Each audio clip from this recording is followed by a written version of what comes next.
The talks in Istanbul have been called a failure by CNN. But now new reports say Russia is building up troops near the front line. US officials believe the Kremlin might be preparing for a new offensive with the goal of capturing more territory, possibly even advancing toward the outskirts of Kyiv again.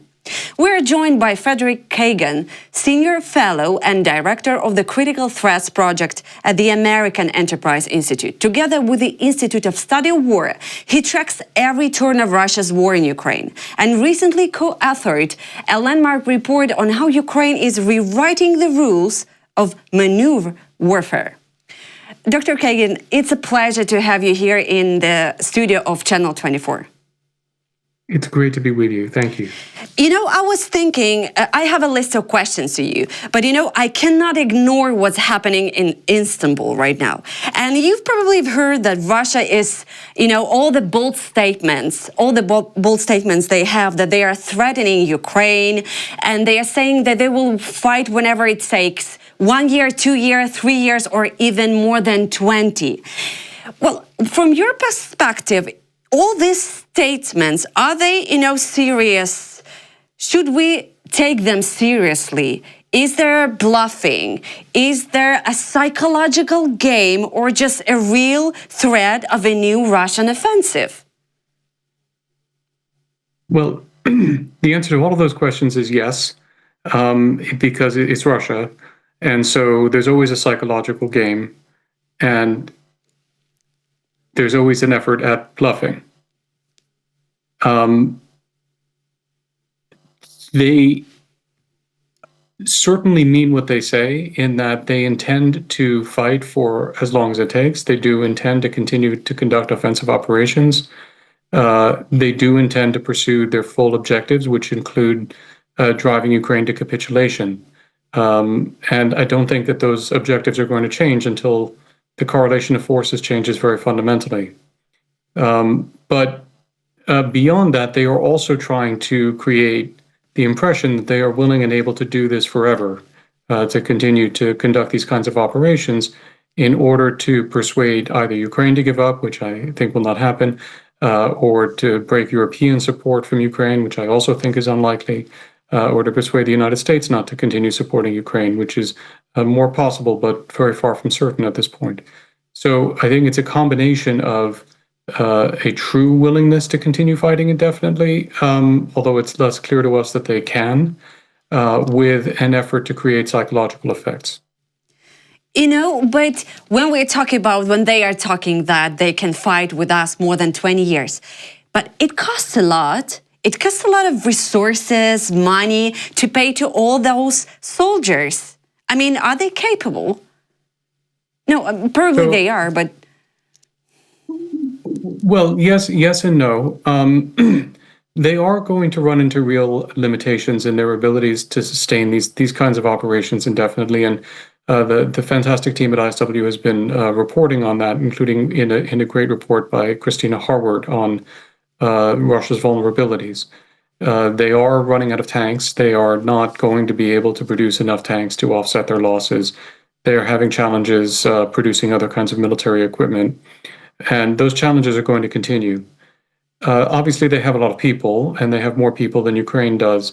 But there are a couple of factors that are constraining their ability actually to bring that numerical advantage to bear. One is that they have to man their military industry as well as their army, and they're taking staggering losses on the front line, which is exacerbating difficulties that they're having doing both of those things. So they're having a labor shortage in Russia, which is impacting their ability to mobilize, and that in turn means that they will have problems maintaining manpower necessary for this kind of warfare indefinitely, particularly if Putin remains unwilling to order full-scale involuntary mobilization, which is something that he's shown himself very reluctant to do since the last time that he did that in 2022.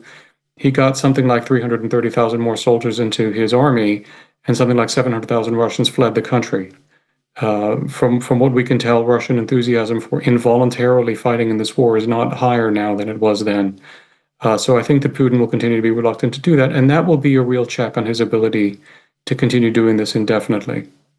But if to look on the current situation on the front line, I mean, is it more favorable to Ukraine or to Russia, or it's hard to say? Well, the Russians have been conducting offensive operations uninterruptedly since basically January of 2024. And the Ukrainians have managed basically to stop them from taking almost any settlement of significance outside of Avdiivka, which they took at the start of that series of offensives.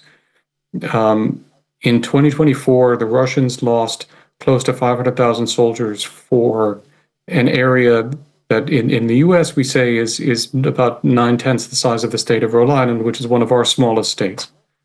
It's a bit larger than Luxembourg. That's a huge success for Ukraine. It doesn't feel like a success because it's Ukrainian forces on the defensive, and they've been slowly losing ground, and losing ground is losing ground. And I don't want to present this as a wonderful thing because it isn't. But it is a success in that the Russians have thrown everything that they've had at an effort to take the city of Pokrovsk, to take all of Donetsk Oblast, to take Chasiv Yar, to take Konstantinivka, and they haven't taken any of those. And they've had to settle for grinding fights that net them fields and small villages. And again, every hectare that's lost to Ukraine is a tragedy, and every village that's lost is a tragedy. But when you look at the scale of losses that Ukrainians have inflicted on the Russians for the very limited gains the Russians have made, and when you look at the fact that Ukrainian forces have prevented the Russians from achieving any of their major military objectives over the past year and a half, it's quite an accomplishment for Ukraine. And it is part of what Ukraine will need to do in order to get Putin to understand that he's not going to be able to conquer Ukraine militarily, and he's going to have to change the way that he thinks about this war. Well, I hope for that. But, many experts say this war has become not just a drone war, but a logistic war. When supplies change, repair lines and ammunition stocks matter more than slogans. Do you agree that logistics are now the key to victory? Or is that something serious right now? Well, logistics are always part of the key to victory. This is always an essential component of war. It's an often overlooked component of war. People get fixated on flashy technology and on battlefield advances. But if you don't have a solid supply chain, if you don't have a solid logistics system, then you won't be able to fight. Ukraine has done an amazing job of creating a complex and resilient supply chain, and of increasingly limiting its dependence on single sources of supply, and particularly the United States. When we looked at the situation when the U.S. aid was suspended from 2023 into 2024, and we looked at how devastating the effects of that suspension were on Ukraine's ability to fight, and we compare that to the situation now, we see that Ukraine and its particularly European and to some extent its Asian friends and partners have really managed to diversify their sources of supply in a way that has made them a lot less dependent on the United States as a sole essential provider.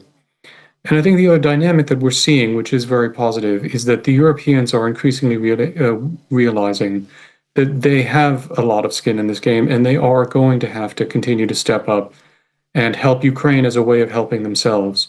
And I think that that's a very promising start, and I hope that over the course of this summer and through this year, we will see that impulse solidified into a real long-term commitment backed by meaningful investments in European preparations to help Ukraine sustain its supply chain and its logistics. But are we good in destroying Russian supply chains? I mean, somehow to interrupt all that. It's very difficult to do. It's very difficult to disrupt the supply chains of a large state, and Russia is a huge state. Ukrainian forces have been extremely good at finding very creative ways to take advantage of Russian mistakes, sometimes blowing up massive Russian ammunition depots, and at other times driving Russian forces away from airfields that they need, and so on. I think that it's given the capabilities that Ukraine actually has and is likely to be able to have, Ukraine is doing as good a job as it can. But at the end of the day, it's really for the international community to continue to bring pressure and ideally increase the pressure on the other countries like Iran and North Korea and China that are helping Russia and giving Russia access to their military industries. And in some cases, in the case of the Iranians and the North Koreans in particular, of course, actually just giving the Russians lots of weapons to get that to stop. That's not something Ukraine can do.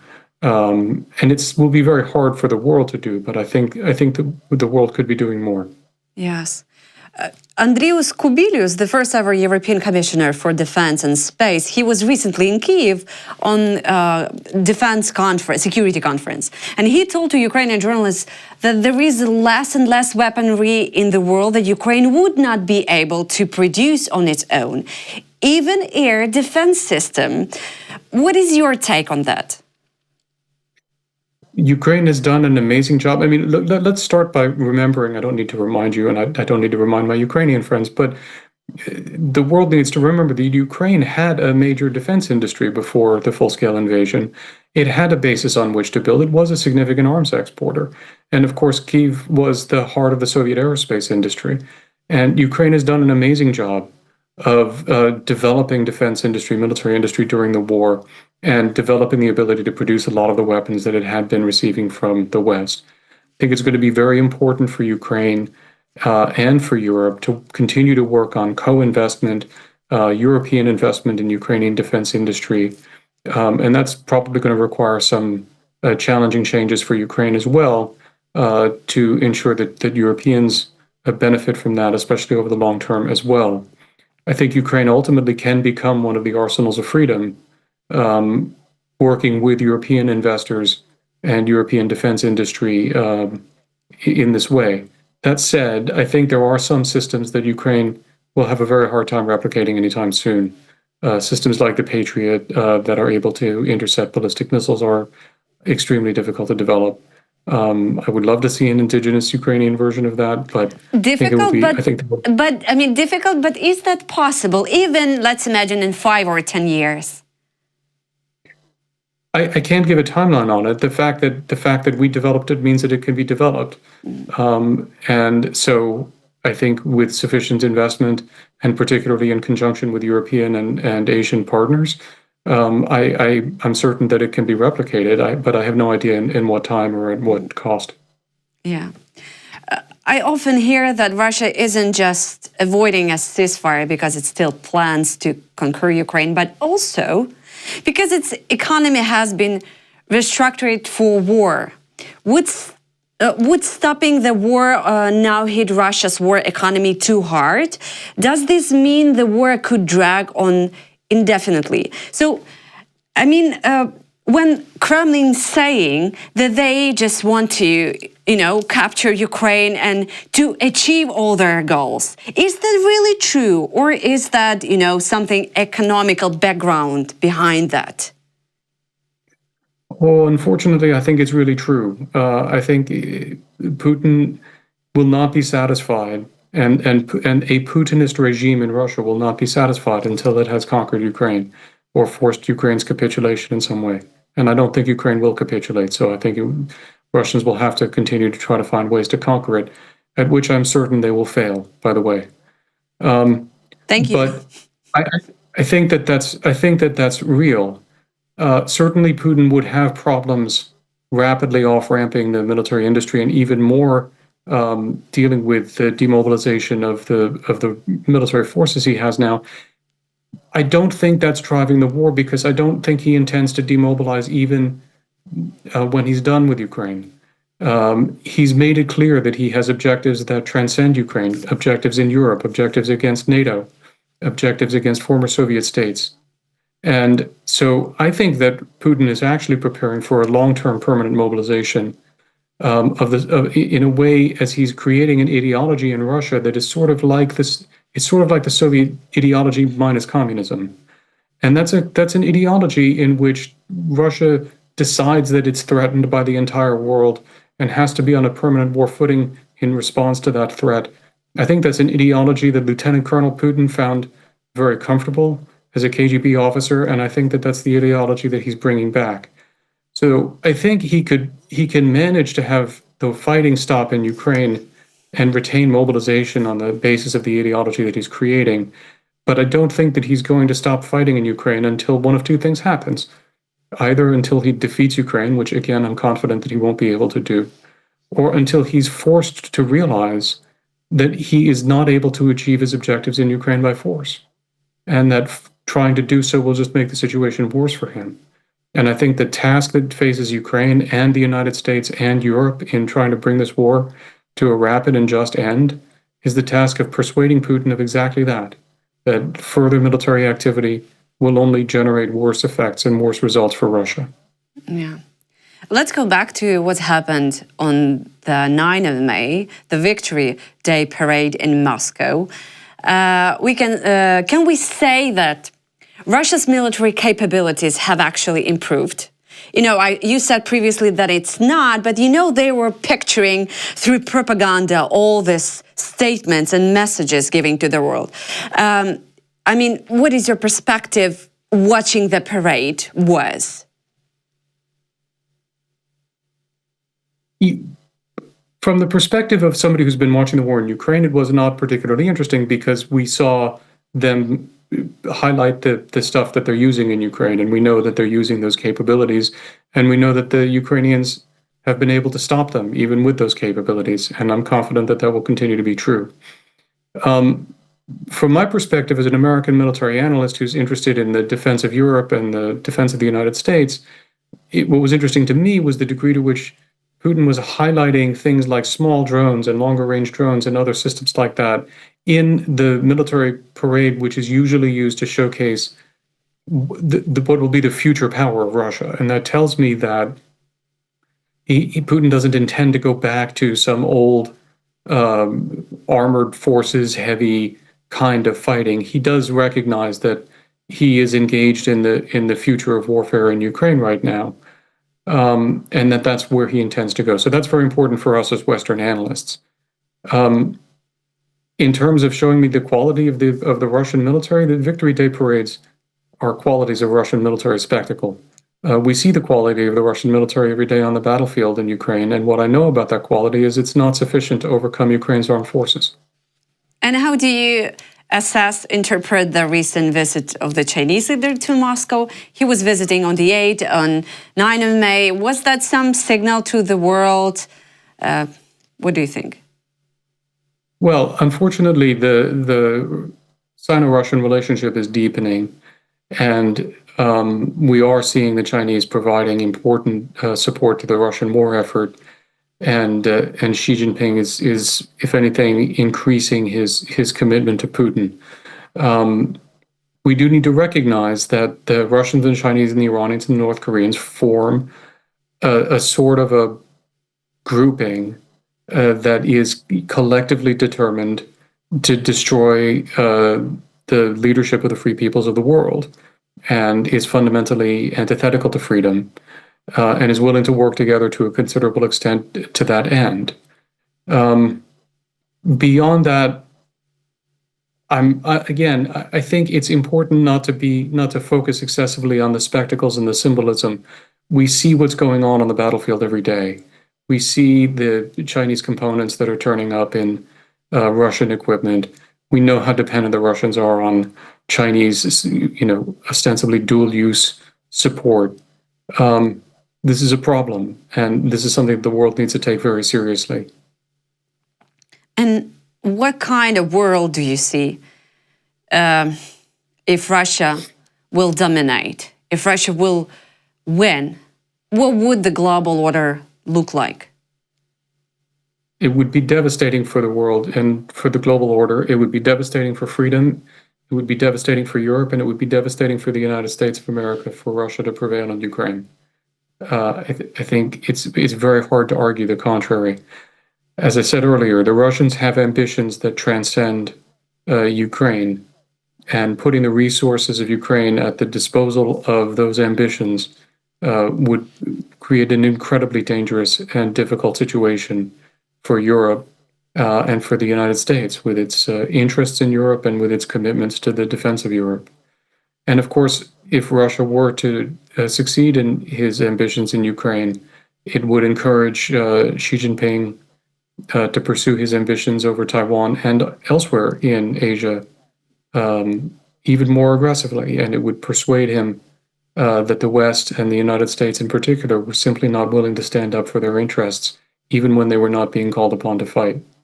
So it would be devastating.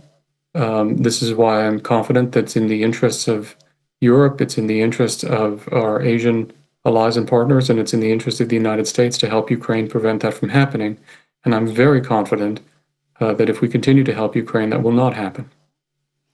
At the beginning of full-scale invasion, Dr. Kagan, I was reading some of your articles and listening to the interview, and you were explaining why helping Ukraine is strategic interest of the United States. But what does America actually gain from this commitment right now? Well, at the moment, America isn't being asked to do anything other than sell weapons for Ukraine to be given to Ukraine. So it's important to recognize that no one at this point is asking the United States to give a lot more aid money without any sort of recompense to Ukraine. And so there's a lot of benefit at this point. The benefits are, on the one hand, avoiding the very bad world situation that I described when you asked me to contemplate the scenario of a Russian victory. Yeah. And it's very hard to overestimate how important that is. My colleague at the American Enterprise Institute, Elaine McCusker, produced a terrific report highlighting the literal costs to the United States that would be entailed in defending, in being prepared to defend Europe against Russia that had conquered Ukraine. And the costs are astronomical, and they're far higher than American assistance to Ukraine has been thus far, or that it would be. So there's a direct financial incentive there, but of course there's also the incentive of avoiding a future war. Because as long as the Russians are stopped in Ukraine, the likelihood that they will be able and willing to conduct a large-scale assault on NATO in the near future is lower. If the Russians actually dominate in Ukraine, they will be in a position to pose an enormous military threat to Europe much more rapidly. And that's an unnecessary threat. It's an avoidable problem. And the solution is simply in helping Ukraine fight, which is what Ukrainians want to do. Dr. Kagan, what do you think about the coalition of the willing? I was talking with Tom Cooper. He's super pessimistic. I was talking with Mr. Landsbergis. He's also not very optimistic. What is your perception? I'm neither optimistic nor pessimistic. I think that it's a good development. I think that we all need to do everything in our power to encourage it along. At the end of the day, Ukraine is not a member of NATO. We're not going to talk about NATO membership here. This is not obviously not on the table right now. What matters here is whether there are European states that are willing to step in and help.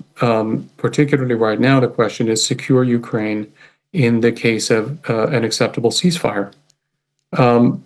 The coalition of the willing is saying that it's willing to do that, is talking about exactly how it would go about doing that in ways that I think are sensible. I think, again, the art here is not being optimistic or pessimistic, but doing everything that we can to help those states with the will and the capability to do so, to coalesce into a solid grouping that is prepared to help defend the peace and when an acceptable peace can be brought about. And that's the purpose of the coalition of the willing, and I think that it's a good step forward.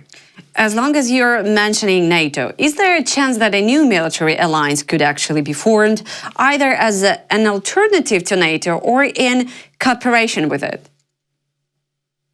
I think that Ukraine can form bilateral and multilateral security agreements with the key states in Europe, if they are willing to do so, that will be at least as effective as a NATO guarantee, because at the end of the day, what the NATO guarantee brings, apart from U.S. support, is it brings the commitment of the most powerful militaries in Europe. If Ukraine can secure that commitment in ways that don't involve NATO, look, there are disadvantages to NATO. NATO makes decisions about going to war, including about respecting Article 5 requests, by consensus in the North Atlantic Council. That was not, no one expected that to be a major problem when the question was answering a massive Soviet threat across the inter-German border. But it may be more of an issue in the future, for reasons that I don't have to elaborate on. Ukraine can and should pursue bilateral security agreements and multilateral security agreements that don't have such problems, and that do simply bind the other states to come to Ukraine's defense in the event of an attack. I think that can be a suitable, not necessarily substitute, but support and addition for possible NATO membership down the road. Yeah, I meant like something additional, but I just, Yeah. We're observing, watching with whom it may be happen, like France, Great Britain, Poland, probably three of them may be possible. Yes, I think if France and Great Britain are essential for many, many reasons, not least because they are nuclear powers, and so they have a deterrent capability against Russian nuclear threats, which makes more credible the idea that they would come to Ukraine's military support. So I think that having one or ideally both of them as part of any such coalition is essential. Happily, they are both part of this emerging coalition of the willing. And I think that over time, the Germans can also be a part of this, and a very important part. The Germans have massive industrial potential, which at the moment is what's most urgently required. And Poland, the Polish clearly recognize the threat to them, and clearly, apart from the tensions that, of course, re-emerge periodically, and that the Russians do everything in their power to fan constantly, the Poles do understand how tightly their fate is bound up with Ukraine. And I think other Eastern European states, some of them, do as well. So I think there's a good basis here. And again, we all need to work to make that basis a solid foundation and build on it. Yes. And how can Ukraine's modernized army help bring stability to Europe? Well, a Ukraine that has actually defended itself and established a defensible border and an acceptable peace will be the bulwark of Europe. It will be an enormous challenge for the Russians to contemplate military operations against northeastern Europe if there is a strong Ukraine in their rear of those forces. And I think Ukraine has every promise of becoming an arsenal of freedom and a major source of the modern techniques of war, where it already is, the modern software of war, which it already is, and the modern technology and the modern industrial production of war. I think Ukraine will be a tremendous asset. A free Ukraine will be a tremendous asset to Europe and to the United States and to all of the free peoples of the world. That's a nice quote. I'm just writing down. Okay, and just, while I'm listening all these conferences happening around the world, press conferences, meetings, Davos, everybody's saying about the red lines. When Russia will cross the red line, then we will impose more sanctions. We will help Ukraine as never. But you know what? I don't know, actually, Dr. Kagan, after 3 years of full-scale invasion, what the red line means. I mean, sometimes it feels like they're just talking, but what Russia have to do that everybody will start to act as they promise to act? I don't know.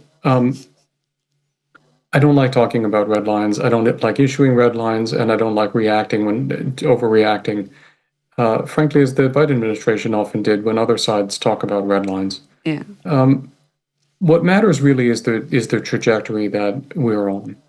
And the trajectory that we're on is a trajectory toward an increased recognition by European states that have the capacity to help, that they need to help, and the recognition by those states that they're under greater threat from Russia and that they have to look to their own defenses in a way that requires supporting Ukraine. That's a trajectory that we're on. It's increasing. I'm less interested, frankly, in sudden changes than I am in solidifying that trajectory as rapidly as possible, which will take some time. But I think that that's the trajectory that we're on right now. And I think the art of this is focusing on staying on that track and building on that track and not looking for some magical switch that will flip, that will make things easy. Unfortunately, this isn't going to be easy. We're dealing with, in Putin, a determined predator who is determined to predate upon Ukraine. And it's going to take a lot to stop him. And it's not something that's going to happen suddenly. So I think I think we would do better not to focus on red lines and looking for, rapid solutions. And I understand how painful it is for me to be speaking to a Ukrainian audience and saying this. I know that you are fighting the war. I know, of course, you want this war to end as soon as possible. I do. We all do, but no one wants that more than Ukrainians. But this is the difficult situation that we're in, facing an adversary like Putin. And so I think we need to focus on cementing this trajectory into a long-term effort. That's what will actually be needed. Yeah. Dr. Kagan, I really thank you for your insights and this deep interview and, giving us hope and, how you see all the situation and looking very deeply. And I hope that I will see you again in our studio. I would love to do that. Thank you for the opportunity. Thank you so much.